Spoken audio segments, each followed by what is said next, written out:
Hello everyone. My name is Miranda Kretcher, and today I'm going to be sharing with you a very interesting story I find about the Greek constellations. Now, Greek society is arguably one of the most notorious and influential societies in human history, from their architecture to their government to even their Olympic Games. The ancient Greeks had one of the most profound effects on human development. In fact, one need only go outside and look up at the sky to see stars that have been immortalized for thousands of years, just up there. Today, I will be sharing with you the story of three constellations I find very interesting. And our story starts with Queen Cassiopeia. Cassiopeia was the queen of Ethiopia and wife of King Cepheus. Now, Cassiopeia was a very pretty woman, but her downfall was that she knew it as well. Her constellation depicts her with her shoulders here and her legs down here as she sits on her throne, for she is commonly depicted gazing into her mirror, oblivious to the outside world. In fact, she would often proclaim that she was more beautiful than the gods. The gods, however, did not take a liking to this. In response to this behavior, the god Poseidon cursed Ethiopia to have a great sea monster, Cetus, terrorizing its shores, as shown by his hand here, springing down the great sea monster Cetus into life. When the people heard of this, they went to Queen Cassiopeia and begged her to revoke her statement. Cassiopeia, however, refused, for she believed that it was absolutely true that she was more beautiful than the gods, as shown by the X here. As punishment for her behavior, the gods imprisoned Cassiopeia in the sky forever, turned upside down so that everyone would be able to see how foolish she was, with her feet up here and her legs all the way down here. And today, we see Queen Cassiopeia in the northeastern sky in late spring.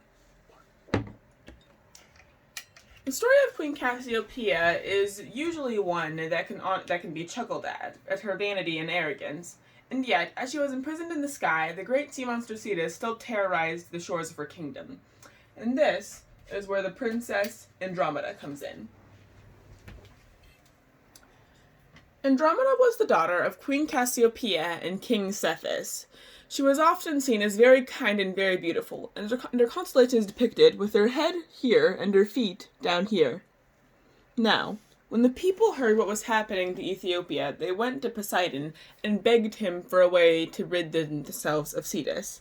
Poseidon told them that sacrificing Queen Cassiopeia's only daughter, the Princess Andromeda, would be a worthy sacrifice for her vanity, as shown by her figure here, and the people complied. They took Andromeda, and chained her to the rocks outside of the kingdom, with her hands shackled above her and her feet below her, leaving her for the great sea monster. Cetus was to loom over her and devour her whole, as shown by the great monster here, and her tiny body here. And today, we see Andromeda in the sky, not far from her mother, hovering above the eastern horizon. The story of Andromeda is certainly not a happy one, and so we are left to wonder, what became of this great princess? And this is where we enter with the hero Perseus. Now, Perseus is famed for another Greek story. Perseus is the one who beheaded the great Gorgon Medusa, with her snakes for hair, and rode out on his Pegasus, which sprang from her blood. As he rode home on his Pegasus, he spotted Andromeda chained to the rocks, with the great Cetus towering over her, awed in sight of this beautiful woman. Perseus sprang forward, brandishing Medusa's head, as shown with him here, lunging forward to the great Cetus as he lunges forward for a final time. As reward for his bravery, Andromeda promised Perseus her hand in marriage, and they lived happily ever after. And today, Perseus can be seen not far from his wife in the great northeastern sky.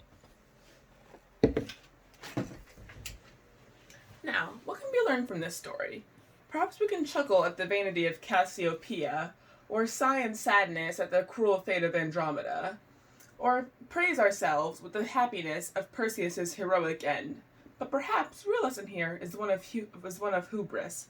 For if it was not for Cassiopeia and her vanity, proclaiming that she was better than even the gods, then Andromeda would not have been in the situation to begin with, and Cetus would never begin terrorizing the shores. Thank you, and this was my presentation.